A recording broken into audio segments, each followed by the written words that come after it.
Good morning, good evening, good night, NBN, Entrepreneurship and Leadership. Personally, I'm fascinated by the story. Trust is an underrated weapon in the business landscape. I'm a really, really strong believer in learning by doing. What's the definition of success? You're trying to come up with an answer to the question. But go ahead, Richard. You could be right, but you're wrong. Good morning, good evening, good night, Entrepreneurship and Leadership channel listeners on the New Books Network. I'm here with my business partner and friend, Kimon and our very special guest, whose English name is Simon Stanisz. Polish speakers might call him Przemek or Przemysław even, but we're doing... Look at Richard showing off his Polish accent. Thank you, Kimon. I passed the language test. Yes, no, we're all Poles on this call, but I've known Przemek for a while. Simon, keep the name right. You're already messing up right at the beginning of the podcast.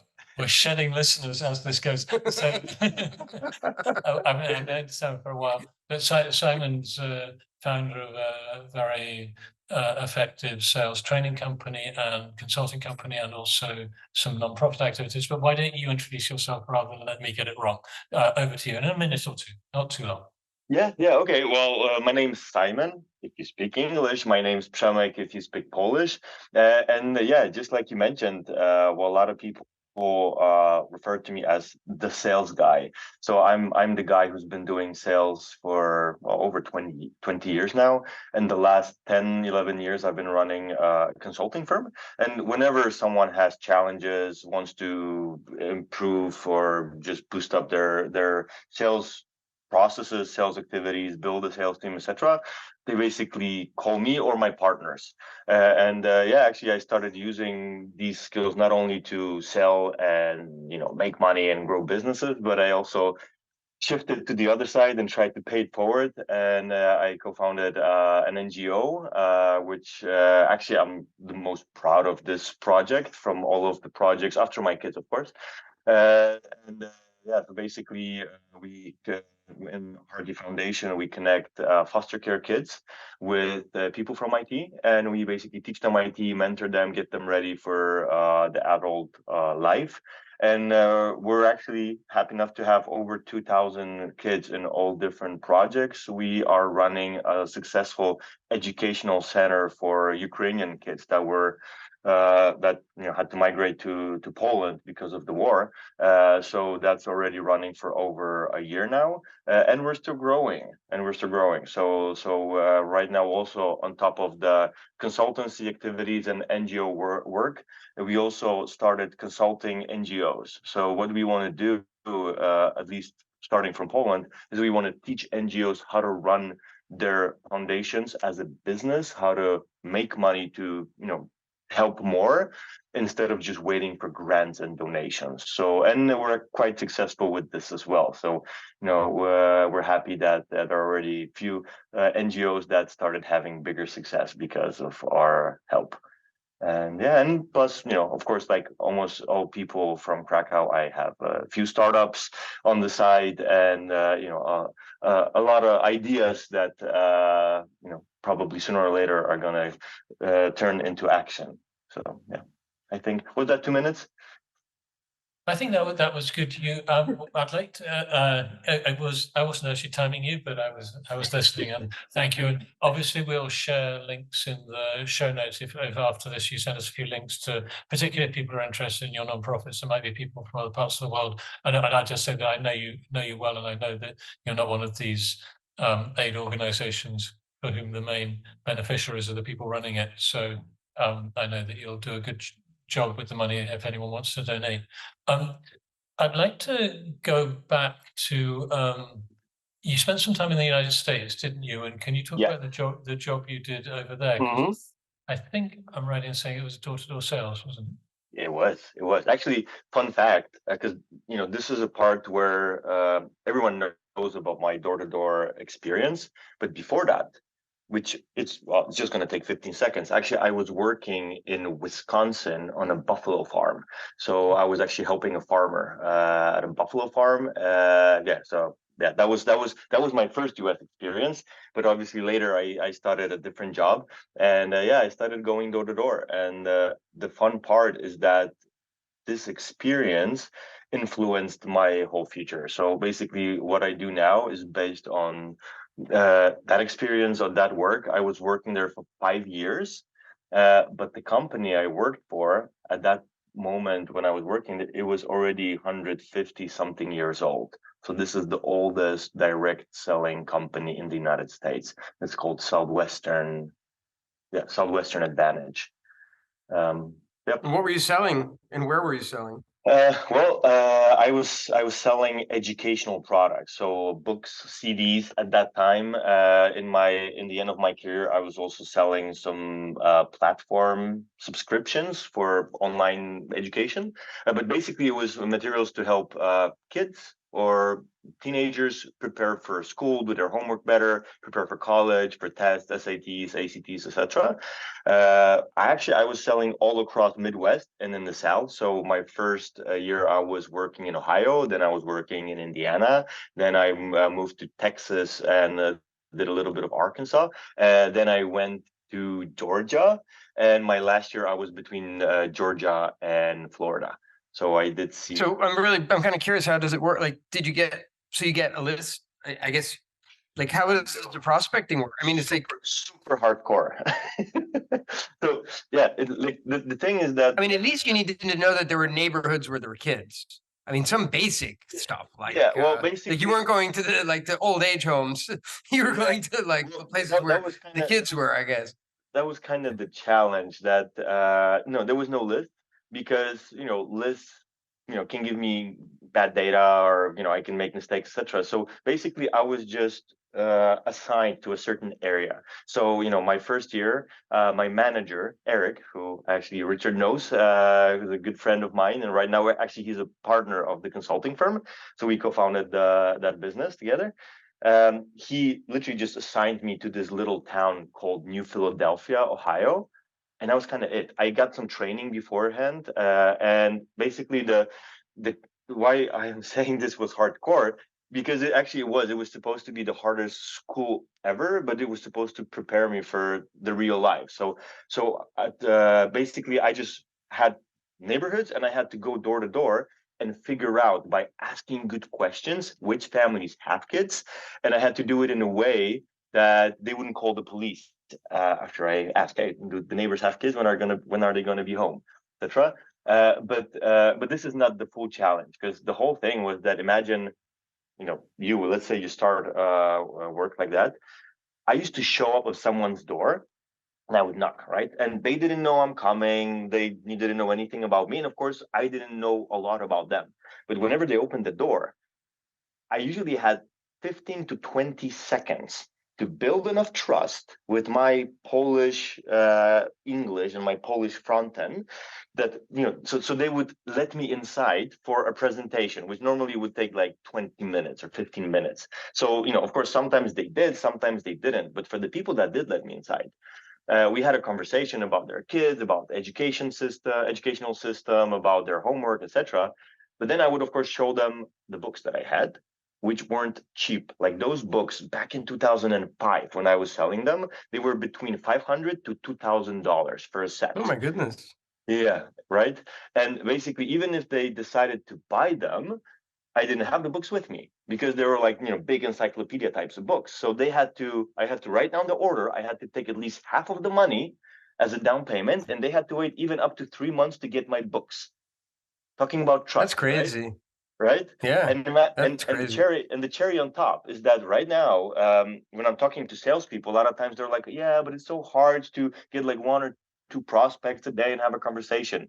My KPI back then was 30 physical presentations every single day. Right? So I had to do this 30 times, but it was on purpose, because when you're a salesperson, it's basically quantity before quality. You're not going to be best at sales first. You have to go through a lot of processes. You have to go through a lot of those cycles, and then you find out where you're good or bad. But you also learn how to ask questions. You learn how to properly work with your body language, what type of eye contact you want to have, the tone of voice, etc. And the cool thing about this is that basically my journey, after even a couple weeks of working there, like my learning curve was so, like, going so, how to call it, fast. steep, because normally when you're a regular person, you in your lifetime you meet about, I think, like 8 to 10,000 people in your lifespan. I usually met 5,000 people just in the selling season, which was the summertime. So over my 5 years over there, I did over probably 20,000 sales calls, which is quite a lot, right? And basically through this, I've learned how to ask questions, how to get the needs out, how to cover objections, how to behave whenever someone gives me an objection. Uh, and the funny part is that whenever I came back to Poland after that experience, I just moved it to B2B. I have a background in IT. I have a master's in IT. So I was like, okay, well, let me open a digital agency, and I did. And within a couple months, I was already sitting at big desks with companies like the Polish Railway, Capgemini, KLM Airlines, etc. And we were signing deals with them, and I didn't even know what I'm doing because I'd had no experience with working in a digital agency. But it worked because it was the same principles and it was the same rules. And this is what I do today. Like, basically later I found out that sales is simple, but it's not easy. It's simple because it's just repetitive actions that you have to do in a certain order, and you have to tailor this to the group that you're talking to. And this is what I did for my company. That later I did it for one of my startups, and it clicked. And really fast, I started helping other startups and later companies doing the same. And today, I'm again happy to say I already worked with General Electric, Deutsche Telekom, T-Mobile. I'm actually even at their office today. I'm responsible for the first B2B strategy for Bolt for Europe and Africa, etc. So a lot of those companies have those strategies because I went door to door 15 years ago or 20 years ago. So how much did you get for selling one back then? When about 40%. So Okay, yeah, that's what I thought. if I had like, so that was like a summer job. That was like a summer job. Like Yeah. that was like a summer job. And it's still the program is still running, so there's still people that are flying there. And that right now, like, I was one of the few people back then from Poland. Right now, Poland has, I think, over 100 dealers that are flying there, and I'm happy because I know in a few years I'll be recruiting from that pool to extend some of my businesses because I know the So- quality of those people. And yeah. I've done a lot of sales. I actually did door-to-door sales as well. I Okay. didn't have to get in. I sold t-shirts so it was like I just had to show them. I didn't have to go into Okay. I didn't have to go as far as you. I could say, look, I have a cool t-shirt. You want to buy it? But I know how hard it is. And I totally agree with you that that is the ultimate form of selling and the ultimate form of sales training. I mean, it's like, it doesn't get any harder than you've just seen somebody for the first time and I just want to trying to convince them to buy something. So chip in a moment. My son's in Sydney, Australia, and I was thinking of, in fact, one of the reasons I thought of you was because he was selling solar panels and batteries door to door in the suburbs of Sydney, and he needed money. He is also working in a startup, and when he started in the startup, he found cold calling on the phone really stressful because they had 10 calls before 10 a.m. He said, like, after that summer job doing door-to-door sales, the cold calling on the phone was so easy. No one was yelling at you. No one was saying they're going to call the cops. Yeah, exactly. So, but if you we can go into the details of the business, but why did you choose to do that? Because you said you had a master's. Did you you had a high quality degree, and then you went and sold actually, books door to door? I decided to do this job when I just started my first year in college. So I didn't even know I'm going to finish my studies. I didn't know what college is. Like, literally, I was right after high school, and I met Eric, I think, like, I don't know, end of the first semester. But the journey to that was also interesting because before that, um, I already had a company that I was running, but I wasn't super successful with it. So that was my motivator, that I wanted to learn how to sell. And Eric didn't know that at that time when he was recruiting me, or actually he learned over time. But basically, back when I think I was 17, my uncle, who is a really successful entrepreneur he lives in US, He was running already a couple of companies in US, and he opened a company in Poland. But basically in US, he was selling surveillance cameras that could be operated over internet. But that was in 2001, which, right now it sounds really like, yeah, what's new about that? But that was the time when not everyone even had access to internet. And yeah, since we were really close, he just asked me, a few times, hey, do you want to go and help out installing these here or there?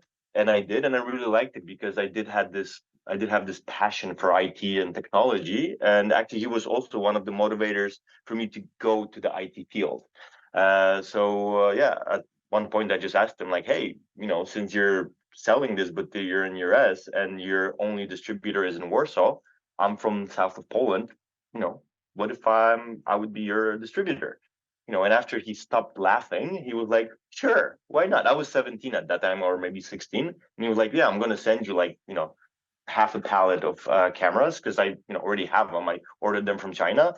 And if you sell something, then you can pay me for them. And I was like, ooh, cool, I'm gonna be a millionaire before I'm 18. But obviously, the reality hit me. And whenever I started calling on people, they weren't interested. And I thought it's just going to be like with the t-shirts. You mentioned, Kimon, like, hey, I have cameras that, you can open your phone and you can see whatever's happening in your store, etc. And, entrepreneurs that had 5-10 stores, which, I had access to them. I had could have a conversation with them. They weren't interested in installing these cameras. And then other people that didn't even have a business, they were buying from me. And I was like, okay, this doesn't make sense. These people, they're not thinking logically. Like, why are they buying? What's going on here? And actually, since I started thinking about it, I thought maybe there's a place where someone can teach me how to sell or at least understand sales. And I first signed up to be an insurance salesperson, but I didn't have a good experience there and didn't get the knowledge that I wanted. And luckily enough, after a few months, I quit that job. I met Eric, and he sold me the idea of going to US and learning how to sell. So yeah, that was kind of my journey, and I actually just planned to go for 1 year, but it extended to 5 years. Let's talk. I think we should talk a little bit about sales since you're a sales expert. Yeah. And so, like I started to say, so I did the door-to-door stuff, but then I ended up setting up companies, and I ended up getting personally quite involved in sales. And I've just sort of like I've been, and I'm not like working actively now, but like let's say 30 years of it, I went through it, and I just observed how it changed, how everything. Now, of course, I was just focusing on B2B as well. And so I think it's important to mention that. But in terms of just B2B sales, and this is even, I'm surprised, Richard, that you mentioned that Daniel, your son, because I guess he's young and he was recently doing 10 cold calls before 10 a.m. or whatever it was. I just find that doesn't work anymore, and that we've hit a different, that we're in the times have changed in terms of, as well as email. It's not only cold calls as well as email. There's the sales is changing, and I'm just wondering. So like, it sounds like you don't agree. It sounds like you think sales, it's the same thing. You just got to work hard. And yeah, I actually don't. It depends. Maybe it depends what you're selling, what the price of the ticket, the price of the item that you're selling is. I mean, we're doing enterprise sales, which is, you're selling things 50, 100,000, 200,000, million. So you're not selling small stuff. And at a time when that stuff used to work in the past, I do not think it works today in our space. And so I'm just curious if you've seen a transition, because there's there's more modern ways to sell. There's other ways there's other techniques you can use. And I'm just curious how you see this transition. Yeah. So how I would challenge this, because of course, it doesn't work in the same form, because nothing does, right? Like, everything changes, the way we use our smartphones, the way we use our computers. And it's the same, like regular cold calls, especially product cold calls. You're not even allowed to do that in Europe. There's something called e-privacy. You cannot call up someone saying, hey, I want to sell you this, right? So it's illegal to sell something before someone consents that, hey, I want to have an offer from you. But if you put a different packaging on, Well, who do I need to talk to about that? Because they keep calling me on my cell phone without unsolicited calls. well, just ask, how did you get my contact, or who is the admin of this data, or who's my data? Who's your data admin? Who's your Yes, personal yes. data? But actually there is a GDPR. I need to know who your are you GDPR compliant? yeah, exactly. Or usually what I say is, oh, I don't agree with recording of this call. I don't agree to record this call whenever they start. And they're like, but, and I'm like, no, I don't agree. And most of the calls. Yeah, I just hang up. I don't have an issue Yeah. with how to get rid of them. I just hang up on them. But I'm more interested in like they're doing it. I mean, it's not like I don't think it's like it's not I like think- it's gone. It's well- not like gone. You know what I mean? It's not like gone. Yeah, well, also depends where you live, right? Because if you live in Germany, they're definitely not calling you, because the penalties for an unsolicited call can go up to like 20,000-30,000 euros or an email. But when you live in like the green states like Poland, UK, I think you're in Portugal, right? Like I'm in Poland. you're in Poland, yeah. So Poland Yeah. is still kind of green. So you can literally tell them, okay, how did you get my data? Who's the admin?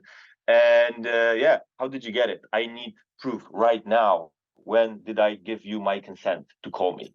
Because they're not allowed to do this unless it's a B2B call and they have a privacy policy where they actually state what is their business purpose, and they have to put this in the privacy policy before they call you. They have to give you access to this privacy policy, and they have to have a public source of your contact. So either your phone number needs to be on the website, your email needs to be somewhere online, then they can call you, but you can tell them, oh, unsubscribe. That's it. And that's it. But then that's the only time it's legal to do it. Anyway, Okay, sorry. I think we got off topic. Yeah, we got off topic. GDPR stuff. Yeah.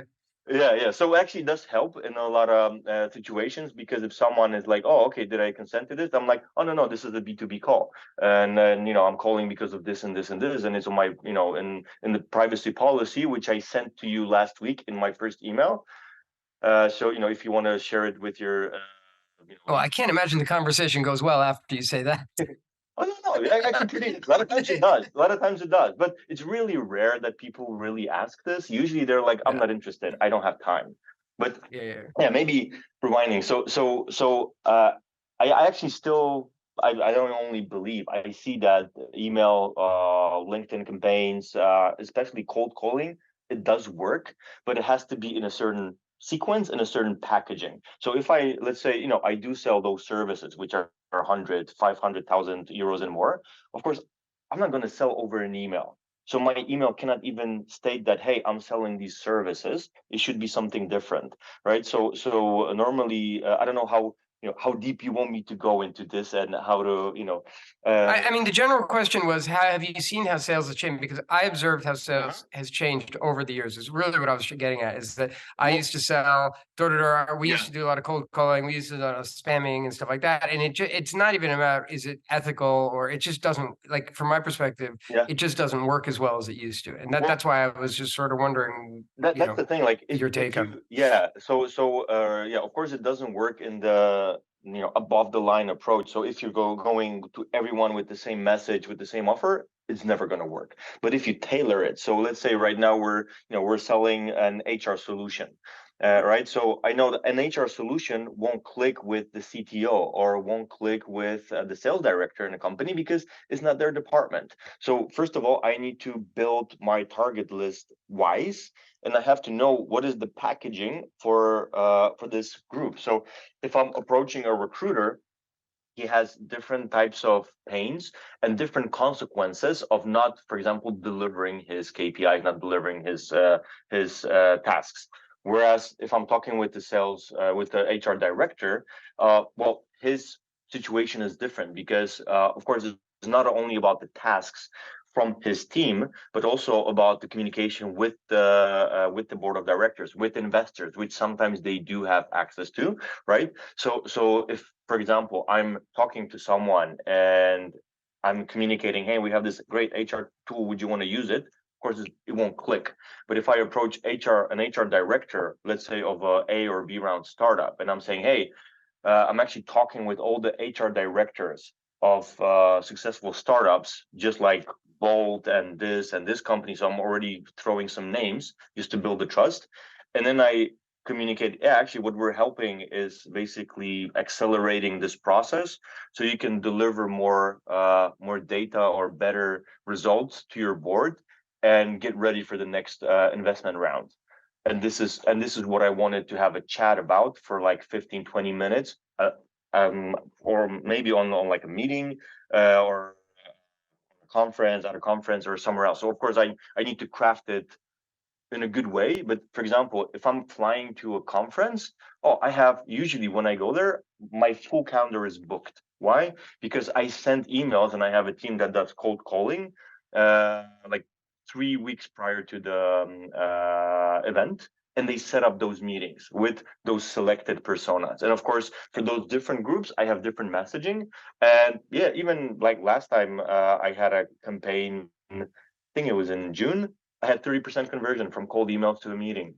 So yeah, or 29. Okay, it wasn't that high. It was 29, not 30. But usually when I share this with marketers, they're like, "What? No, you got to be joking." But of course, the group wasn't 5,000 people. It was 200 people or 100 people. I did have 30 meetings out of this, but even if it was 20 people and I had 30% conversion, it's still quite a lot, right? Or even if I had 5% conversion, that's pretty decent. Right. So usually if we're thinking about email campaigns, LinkedIn campaigns, or cold calling, even for like one type of group, we prepare for like 2 months. So we look at profiles, we do research, especially if it's like big accounts. A lot of times we spend time on researching what are these companies doing, what's what are the news on the on the market about them. Does the board communicate if they're publicly traded? Does the board communicate any new changes that are going to come in the next quarter, etc.? We try to embed this into the messaging, and that's the thing that that makes it work. Yeah, so it did change, but it changed only that we need to use the data and the technology that is available for us. So normally I just tell people, hey, start from emails, because you can find the email to almost anyone and through legal sources, because there are different sources to find them, and then you can automate that. So you can just build different buckets of personas, have a really nice tailored content, but just for this category, because an HR director for a B-round startup, doesn't matter if he's in Germany or Poland or France, statistically is going to have same challenges. It's different if we're talking about HR director for a corporation. Totally different persona, different messaging, different bucket. So yeah, okay. I think that's did I change your mind about campaigns? No. I've been doing it for a long time. I have a different view, but I don't think it doesn't really matter. Yeah, it doesn't really matter. I was just curious. I was just curious. I think we've moved significantly away from Well, campaigns, actually. Long story short, it does work, but it just depends how you plan it, how you manage it. And but I don't think it's a one size fits all. I do agree with you there. I really do think like we have like 100 people in the world that we can sell to. Like it's like something like that. So it's like a very small. So it's like, how do you get to specifically 100 people? It's not. It's just not that. It's a little bit different. It's a little bit. You can't use email for stuff like that. Simon, you've been firing a few stats. I'm quite interested, just because some of our listeners probably don't know this. How much do you reckon you've spent on qualifying, identifying a lead and then qualifying them? You talked about doing all this research. Like, how much do I spend time? Money? No, and converted to euros or dollars. Like, especially you're selling a high margin product. I don't know, jet engines or something really expensive. Yeah. Well, how much? What's the most you've ever spent, like, for each lead, the quality lead?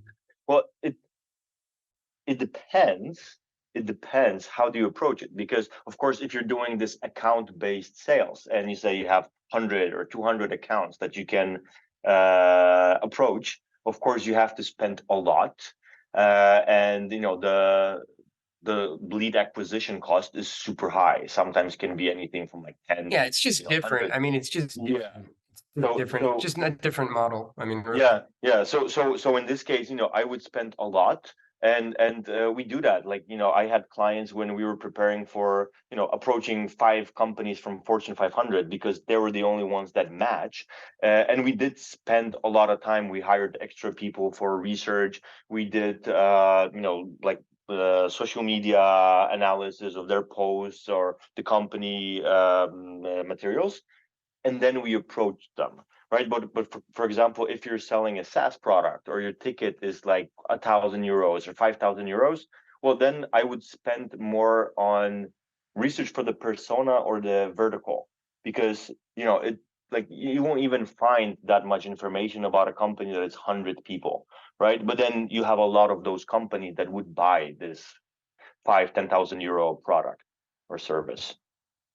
Right. So yeah, it's all about, because I always say this, like, you can sell anything, but it's not worth to sell it. Like, you have to figure out when does it, click, and does it pay out. Right? What made you decide to go as the sales guy that you called yourself at the beginning? Yeah. What made you to you've chosen the consulting route, or what Yeah. like the help, like the training or consulting? It's probably training as well, Yeah. training and consulting, helping basically companies sell better. Yeah. Did you not think just to like, I don't know, you said you work or you owned or had other companies as well. Did you just Yeah. not want to focus on, let's say, building a world-class sales organization and running a world-class sales organization for something that you have? Or I'm always curious how somebody chooses Yeah. to choose Well, consulting versus actually doing, basically. yeah, it was interesting. And of course, I don't know if you wanted a short version or longer version. I don't know. I think the short version would be better. Well, if you have to sell something, you have to also focus on the product, the quality of product, and delivery. So when I had a digital agency, I could sell a lot. And me and my partner, who also sold books door to door, a French guy, he also was able to sell a lot. But then the company struggled at delivery, because even if we sold, like, let's say, a web service or some sort of a development project, sometimes we weren't able to deliver it. And me as a So you were too salesperson, good. The problem is you were too good at selling. yeah, You sold oversold. problem, and that's a lot of times that's the case. And Oh my basically, God, I what a found great problem, myself- man. I need to get into Yeah. businesses where I sell too much. That's like for me the sweet spot. Like, I need to find Yeah, businesses I know. where Well, I sell too much that I can't produce. It's like awesome. But yeah, it's but not when you just try, producing, it's you have unhappy clients, right? That was the yeah, problem. exactly, because I had to spend my time later not on selling, but kind of putting down fires. And there were some cases I had to pay penalties for not delivered projects, for Right, right. so That's so crazy. so it wasn't really good. And I was happy enough that at that time already I was running my consulting firm, and I found myself in a situation where I had 3 or 4 startups, I had a digital agency and the consulting firm. And in the end, the only place where I was making profit was the consulting firm, and I was actually paying my employees in other companies from that source. So I did it for fun because it was really good at first. Like, basically, the first time I did it was, it was a good motivator, because I was asked by the local office of Google to run a program with them to create training for some startups that they had. And you don't say no to Google, right? So I said, sure, yeah, of course I'm going to do this. And yeah, we're going to create a consulting firm, and yeah, we're going to do that. And since we probably did a good job doing this, and the next clients were actually T-Mobile and some other big names, it was just fun. It was just cool to work with those people. I loved talking about sales. I really loved teaching, especially startups, like a lot of tech guys that wanted to learn how to sell. And me having a tech background, I was able to speak their language and translate whatever they understand into the regular Polish/English, and tell them, hey, this is how you should communicate. This is how you do that. And it started clicking. But over time, I just found myself in a situation where I wasn't really happy with the startups, with especially with the agency, because that was the problem. I either had to focus on the team, on the product. Our CTO, I think it was like a year before that, he just received a really good offer from a Swedish company, which he couldn't refuse. Plus, he just had a second child coming, and etc. So we were like, okay, well, he left, and we were left without a CTO. So that's another big challenge that you might have. And at that point, I was like, okay, well, I think it's just going to be easier to focus on this. To focus on the consulting piece, yeah.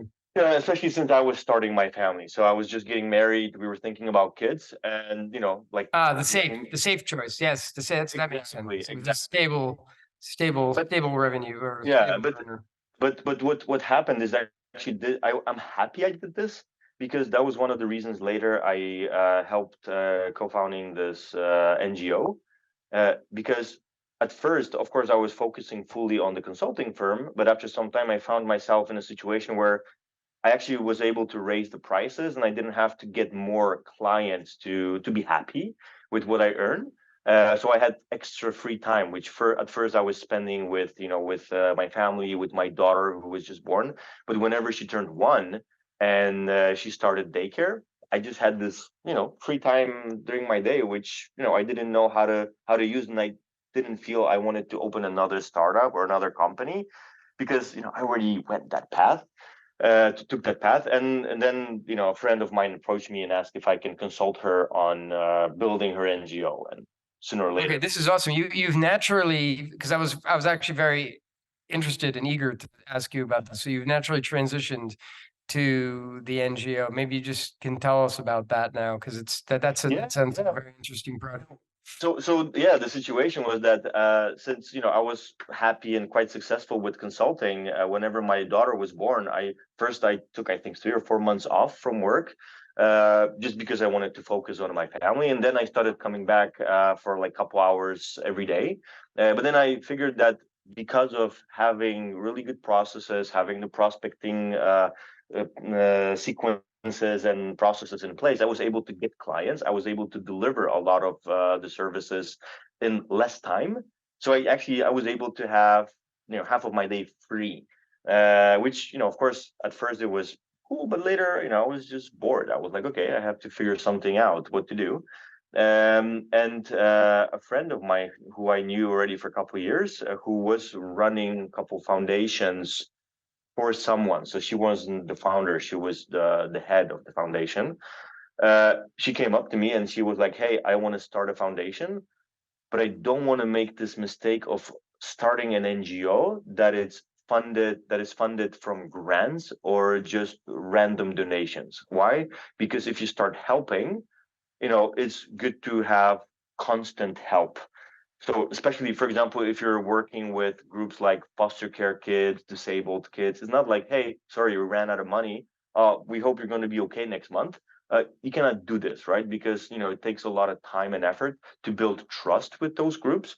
So even though she already had concepts how to run these programs, how to get, for example, the kids excited about IT and mentorship, she knew that sooner or later she will have problems with finances.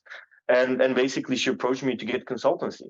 And I was like, okay, I cannot take money from you, because first of all, this is an NGO, so you're doing a good thing. So I just started consulting her for free. And out of a sudden she was like, hey, you're spending so much time with us, and you're actually, taking part in all of the big decisions, even though, there's a different board of directors, etc. Would you want to be on the board? I'm like, oh, okay, sure, why not? And so it was kind of natural thing where I joined, but I was already fully integrated with the team, with the concept, with the idea. And basically all I did is I just transferred the knowledge I had from sales, and I've built sales processes and basically sales models with them, where instead of I'm so curious. This is very interesting for me. I would like to understand. So, but maybe let's just take a step back and you can explain. For NGO, what's the difference? I'm totally naive. What you use the word NGO? First of all, that's non-government organization. Is that what an NGO stands for? Okay, it's a foundation. And then what's the difference between? Okay, it's a foundation. So I'm trying to understand the difference between a foundation, NGO, whatever, and a nonprofit. I think it's the same. It's all the same. It's all the same. So you work. Okay, so it's basically the managers or the directors, they get some kind of a salary, I assume, but they're getting. But they're generating obviously this value for the community or for the the people in need. Yeah. And this is the first problem. So a lot of founders, a lot of managers or people in NGOs and foundations, they're not getting paid. Why? because they know that with the budgets they have, they wouldn't be able to help other To do what they groups. want to do. Okay. Exactly, right? So this is the big chunk of the problem, because if I'm not getting paid, and I still have to live, I have a family, I have a life, which Yeah, I want to exactly. run at some Well, no, if you point. want to have like the best people, you have to pay them, and you just Exactly, can't. exactly. So at some No way. Yeah, so Yeah. at some point I'm at a stage where I'm okay, I want to do this. With all my heart, I want to be involved, but I have to pay my bills. Yeah. So I'm investing less time in this project. So this is the Yeah. first challenge. And these are the challenges of all the volunteer-based NGOs. Right. Like, they have a lot of people with great hearts, but of course their time is limited. So Sure. the first thing we decided that, okay, we're going to have volunteers, but after some time, like let's say, half a year or a year of involvement, especially if they prove themselves, once we start giving them responsibility, we give them money. Yeah. Now the big question mark is, okay, how do we get the money? Right. Right. And that's what I'm really eager to hear. Yeah. And it's basically, again, all about packaging your product, because you have to think about the different groups. Even looking at our organization, right? If you would look at this from the B2C perspective, what we're doing is we're taking volunteers from big corporations like UBS Bank, Cisco, ABB, and basically these professionals, they run workshops for the kids that we get, to a certain place, like either to their offices or to online, etc. And it looks pretty easy, right? But in reality, on one side, you have to build really big trust with all those different foster homes, how we call them in Poland, right? Or other foundations that have connections with these groups, because you cannot just come up to a place like this and say, hey, can I have 4 of your kids and we want to teach them IT? It doesn't work this way, right? So you have to build rapport. You have to have psychologists that work with the teachers there, and later work with the kids to even get them prepared for this. So this is one part where you already have to put money, right? Then the other side is that you have to get those professionals who are usually working in IT or other departments. And even let's assume they're not these typical IT programmer who cannot present, who cannot communicate, or has challenges with this, because of course there are these kind of images, which of course I hope I'm not offending anyone, but this is the typical image, right? Like this IT person, he doesn't want to even do public speaking. And so here you have to take those people and prepare them not just for a regular presentation, for a really challenging presentation with a challenging group. So that's another part where you have to put money on, right? And basically this is what we do, is we facilitate like these both groups, try to link them. And of course, overall, there's a lot of good that we're giving, because those kids, they're getting prepared for the life. They're getting excited about IT. They're starting to learn different technologies, frameworks, etc. And whenever they're like in middle school or high school, they're getting really excited about this, and later they decide to go to college. But if you go to a corporation and tell them, "Hey, can we do the CSR project? Do you want to help the kids?" Usually they're like, "Yeah, yeah, we want to do that. Of course, you can do." So it's the corporations that are paying. Yes, yes, but I want to explain like the whole Yeah. process. So Yeah. normally, if you just tell a corporation, "Hey, can you help our foundation?" Right? They're going to be like, okay, we have a program for foundations over there. Usually we give like $1,000 to $5,000 grants. And this is cool, but a meeting like this, if, or, a program like this for, let's say, 3 months is 50,000 zlotys, right? So it's 15,000 euros, right? No, 12,000 euros. Whatever. Yeah, about that. Yeah, for a group of 15 kids. So now if we're thinking about 2,000 kids that we have in different programs, that's a lot of money, right? And how we're not going to get this through those little donations, and those donations, we don't know if we're going to get them next year. We don't know how they're going to be, when they're going to be transferred. And of course, you first have to get the money to plan it out, to employ people, train people. So it's typical business problem. So knowing this, and knowing that the regular approach of financing these projects won't work, because even if we gotten like a big grant from the government, we're not certain if we're going to get it next year. We decided to change the whole packaging of this. So we started analyzing, okay, so what we're doing is we're building this volunteering program within corporations. So if we want not the employees, but maybe the corporation to finance it, we need to find different reasons why they should be involved. It shouldn't be this regular NGO path, because there's not a lot of money there, and there's not a lot of value for the corporation to have another foundation on their website, or have their logo on another foundation's website. So long story short, what we did is we analyzed who we should talk to, what are their challenges, what are their responsibilities in everyday life. And what we found, what we're doing right now, is whenever we're communicating with the business, what we do, we don't say, hey, we're linking foster care kids with IT professionals. We say we do impact employer branding. Yeah, how does it sound for you? Well, what we do at our foundation. I don't know. I'd say, what is that? Exactly. And it should basically, build curiosity. And then we're starting to explain, well, normally what we found is that because of COVID, because of remote work, employer branding is really, really challenging. It's really hard to even get people to the office. And, with people working remote, with not, joining different team activities, etc., it's hard to build loyalty. And these type of employees, a lot of times they're really, really expensive experts. It's super easy to lose them. It just, literally one offer from a company from Switzerland or from US or from UK is going to spark the need of changing the position. And for you to hire someone new for this position and train them, onboard them, is going to take a lot of time, a lot of effort, and it's going to cost a lot of money. So what we're doing is actually we're bringing to you a solution where we're actually giving these people this mutual purpose, this big purpose. That's why it's called impact employer branding. And we're actually motivating them to start meeting. And basically, we're teaching developers, we're teaching project managers, people that are a lot of times technical, how to do public speaking, how to do presentations, how to mentor other people. But what they do is they don't mentor each other. They actually mentor foster care kids. Why? Because 82% of foster care kids, whenever they turn 18, they have problems in their adult life. Most of them don't go to college. They don't finish the education because they weren't motivated before, because they already had a really steep road, right? They had really challenging lives. So normally they didn't care for homework. They didn't have passions in, learning IT, learning photography, learning Scrum, etc. So what we're doing is actually taking this group and taking the other one and navigating them all together. And usually when, of course, when we present this way, the corporations are like, this is really good. You know what? Actually, this fits So our basically, you're, wow, I've got the sun in my face. Basically, you're generating loyalty. It's loyalty. Like, it's like, I want to work for this company. This company does good. Like, Exactly. yeah, you can give me, but of you can course, give me there's additional. you can give me a better job. You can give me more money, but Yes, you can't give exactly. me what I get here, which is a good feeling that I'm doing something good and I'm helping kids out. Exactly.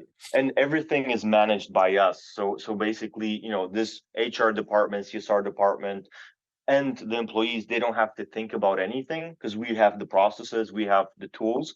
We actually have people that talk with the foster care homes. So we facilitate everything. And basically, we just build it as a project. We build it as an employer branding project. So we were happy enough to work with UBS already for, I think it's already been 4 years. And the feedback was really, really great all across Poland, not only in Krakow, but also people in Wrocław, etc. So a lot of people literally they were giving us feedback that actually I stayed in this job just because I love it, what we do. I love the programs. And just last year, we had, I think, over 2 million zlotys revenue from these type of projects. So, and all of Oh, them that's were really financed. impressive. Yeah, all of them were financed. How many companies are there in the or how many companies do you have in the program? Well, like, of course, some of them are bigger, like UBS is the biggest. We had Cisco last year. This year, we started working with ABB. We had a lot of mid-sized and small companies. So we had a lot of software houses, which were just, investing smaller amounts. But I think from like 20 to 40 companies. Okay, so they're donating quite a lot. Oh, yeah. Usually the projects are like from 30 to 300,000 zlotys each. Right. And with UBS, for example, we're running 3 or 4 at the same time. So they actually like it. They like us so much that, they're just giving us more ideas and more ways how to bring value. So, of course, it's not only this, mentorship and help for the foster care kids, but there's also Future Innovators Academy where their employees mentor kids from rural areas around Krakow. There are other well, nice and really helpful programs that we built together. So, yeah. Just really impressive. Non-Polish. Yes, it is impressive for non-Polish listeners. I think they're around 4.5 Polish zloty to $1. So you just divide between 4 and 5, depending. It's about 4. It's about 4. The euro is about 4.5. But yeah. So basically, last year was like $500,000, right? But of course, looking at the prices, if I was selling in Poland or I was selling in US, it would still kind of be the same. So the prices of these type of services would still require about $2 million in US or a little bit more. Yep. And that's anyway. I think that's a really good thing. And it's I assume it's just very rewarding. You're actually doing good. It's nice. Not only are those people, not only are the people in these companies feeling good, but you yourself are feeling good about what you're doing. Oh, yeah, and that's why I said I'm proud of this project the most, because like right now we did an analysis last year and we found in a study that only 4% of NGOs in Poland have a revenue of over millions zlotys. So we're actually in 2% of all the foundations in Poland, and there's a lot of them. So yeah, and that's why. Is there a law in Poland that you have to publish your finances? So and just I'm sure some people are curious and say, I wonder if that smooth salesy guy is doing that's true. Like how much are the highest paid people? Because you have to pay a professional salary, but you can't give people Ferraris and things like that. So what sort of salaries do sort of professionals who work for you make? We actually have a pay policy. So we take the median from the market. So our employees are paid anything from 3 to I think 7,000 zlotys a month, which is the average or the median for this type of position. So we actually have project managers, we have people that are marketing managers, social media managers, photographers, etc. So yeah, it's actually basically regular market salaries. And this is what we also wanted to do. Like we wanted these people to feel happy, to feel good about what they're doing, but also be rewarded in a good way. Of course, if some of them want to earn more, like some of them already have more expertise, more ideas, that's the moment we're shifting them towards we call that company, that brand, Social Movers Hub, basically a consulting firm for other NGOs. So this part we actually do commercially. So if we have, for example, Alicia, who is our COO, she's been working with a lot of our clients on building the volunteer program, building like all those programs, budgeting those, etc. Basically right now other NGOs hire her as a consultant and she built their strategies. Right now she's getting really deep with ESG, because a lot of corporations will need it, a lot of companies will need it. And basically I don't know what that is. Environmental, social governance and stuff. Exactly. This is a new regulation from the EU that basically starts from next year, where every company will have to submit a report on their environmental, social, and governance impact. So basically, if your carbon footprint is too large, you will pay a penalty. If you're not giving enough to the society, to like you're not employing enough disabled people, or you don't have the diversity that is required, you basically will have to pay a penalty, or you have to change your strategy. And basically, if someone will be not compliant with ESG, they will be blocked in different financing paths. So basically, you won't be able to get a loan for your business or to get an investment from a VC. Unless you have like certain points, or you at least submit a plan. So that's why it's important for us as a foundation, as an NGO, to know this, because, for example, through programs like this, like okay, we invest in foster care, kids education, we do volunteering programs, etc. This will give you extra points in these reports. And basically next year only companies, I think about 500 people or 1,000 people will have to submit it. But starting 2026, every single company in Europe, in European Union, will have to do that. So, yeah. Yeah, so we're getting towards the end of our allotted time, and obviously you've done some quite different things. I was just thinking, when you were a bit younger, before you started your first business, and I'm curious about your relationship with money as well, because you talked about you got some other startups, you had your Yeah. importing business that didn't really work out. When you're like younger, were you definitely going to do your own thing? Were you sort of like hardwired for that, or was it more role models? Where did that come from? And secondly, I think it'd be interesting for our listeners to know what sort of scale NorthStar was at in terms of, I don't know, revenue or number of people when you decided to step aside, because at some level you could afford to stop doing your for business stuff and focus on non-profit because you were doing well enough. Could you just talk to those questions? Sure. So first question is basically I I was like born into entrepreneurship. Like my whole family, my dad, my mom, they ran businesses, but just small local businesses. And I used to help out either at my parents' businesses, my uncle's businesses, and it was kind of just the way of life. I come from a little town in the Polish mountains, and like basically people that had the most money were people that had their own businesses, obviously. And of course, we weren't super rich, even though we were okay. We were happy with everything. But of course, I had this hunger of having my own business, and that was the first step. But probably the biggest motivator was my uncle, Mariusz, the one that I mentioned, who is living in US.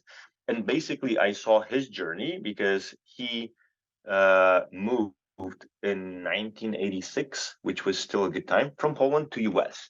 So he had, a similar journey to my dad, who opened the business in Poland in the 90s, but he did it in US. And he, whenever we were speaking, he actually said that, well, next just to running the business, he started educating himself. So, he finished college in US. He started reading a lot of business books, and basically I started soaking all this information. And at some point I was like, okay, I want to be like my uncle, or maybe even better. And man, that was it. That's why I even asked him, hey, can I do business with you? Can I be your distributor here in Europe? And I'm super happy he invested this time in me, because for example, my first trade shows were, I think I was 16 or 17. He had a stand at security trade shows in Poznań, which is the biggest trade show site in Poland. And he was like, hey, would you want to do like all the work there? Would you want to plan the stand? Would you want to call these companies? I'm like, yeah, I want to do that. Of course, he had cheap labor, for a family member who can do all the manual tasks, but I was super excited about it. And then I noticed when I went to those trade shows, because of course I suited up, I was one of the salespeople, and I was super excited about doing this. I saw the difference when he was speaking, when I was speaking. Of course, I was still a child, but when I asked him, "How do you do that? How do you sell?" And he was like, "Yeah, just be yourself and build trust." And it didn't mean anything to me at that point. Of course, I had no clue how to do this, and now I fully understand it. And I know, if you are yourself and you build trust, and this trust factor is like probably like 180 different points, processes, and procedures. But this is how you can do that. And that was the start of my journey. And just what scale did you get NorthStar up to? It's still called NorthStar Consulting, isn't it? Yes. It's still called NorthStar Consulting. Well, the main idea is that me and Eric, we never wanted NorthStar to be a big company, to be a corporation. So we always kept it as a boutique consultancy. So I think at the peak, we had offices in Poland, Slovakia, and in Estonia. At a certain point, Slovakia was put on hold because our partner there, well, she started her own family, and she's having 2 kids already, and she's not back. But in the meantime, we opened an office in France, but that was January 2020, which wasn't a good time for opening a new market. So yeah, after half a year in France and COVID lockdowns, we decided to close that. But yeah, I think that was the peak. We had, I think, 12 different people across all those countries. So we had a few people in Estonia, a few people in Poland, a few people in Slovakia, someone in Hungary, a few people in France, even a person in London. But the whole concept of NorthStar was that you don't have to do it full time. So a lot of those people were basically entrepreneurs just like me, who already had 10, 15, sometimes 20 years of experience. And they just wanted to share the knowledge. They wanted to help other people, also, of course, make decent money out of this, but not to work full time. So we never went into having like big marketing teams, big, junior teams who can deliver consultancy. Our thing was that, okay, you have to have at least 10, 15 years of experience if you want to consult. So yeah, so that wasn't even the thing that we were advertising, that, we're big or growing fast. Yeah, because it wasn't ever the goal. Yeah, and we still are active in the office in Estonia. Of course, in Poland we have a few people which are active, but even myself, like, I'm not, as a founder and CEO, I'm not here full time. So so none of the other people are as well. Okay, well, it's been a nice story, and I think for our listeners, it's good to realize that entrepreneurship does give you the chance to do different things, and you do it your way, provided you're making money. Who cares Yeah. if you're not making it huge? Is there anything, just before we wrap up, is there anything we haven't asked that we should have asked, or anything you'd like the listeners to know that you think is important that maybe they wouldn't hear from anyone else? Well, of course, I can speak for hours about sales and different activities there, but or running a business. But the thing that I've learned and what I'm using a lot right now is to focus on your processes early. And I know it sounds horrible, but basically, whenever you start writing down what you do, writing down procedures, this is a way to actually stop at some point, look at whatever you're doing, look at whatever you wrote down, and see if it's even the same. See whatever you can improve. Because the big challenge that a lot of companies have is the problem of success. So whenever you're successful, you need to start delegating a lot. And if you don't have processes, you don't write down what you're doing, it doesn't matter if it's in sales, marketing, or any other department, you will have to start onboarding people that that don't know your company, don't know the organization. You have to teach them not only the product but your ways of working, and this creates a lot of problems because you won't click with those people right away. A lot of times you won't click with them at all, so you will have to fire them and basically just wasted 6 months. So you have to do it all over again, right? And especially with startups, like, you're getting funding, you're getting 1 million, 5 million euros. And all of a sudden you have to hire 5 people and you don't have a clue how to even select them, right? So this is what I'm helping with. And now I do have a little portfolio of startups where I'm not the key person. I don't want to be the key person, but of course I'm responsible for the sales strategies. So I'm literally writing down all of the aspects for sales, outreach, conversations, presentations, and I'm handing it over to the founders or to the newly recruited people, and it starts working within a couple weeks or sometimes days.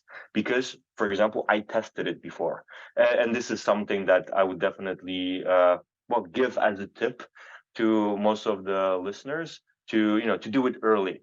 And if you don't like writing, just there's so many AI tools, or even in Google Documents you have speech to text. Just start talking with each other about what you do, and then just put it in some order in that document, and that's going to help you a lot already. And it's easier for consultants like me later to give feedback, because I don't have to listen to you for 5 hours. I can just read the document and give you tips.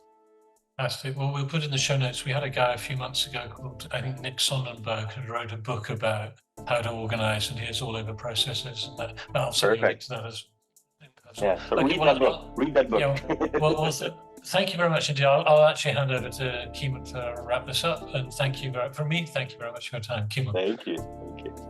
Yeah, Simon, that was a really interesting story. I love the fact that you went from door to door to actually you took door to door experience and you used it for good.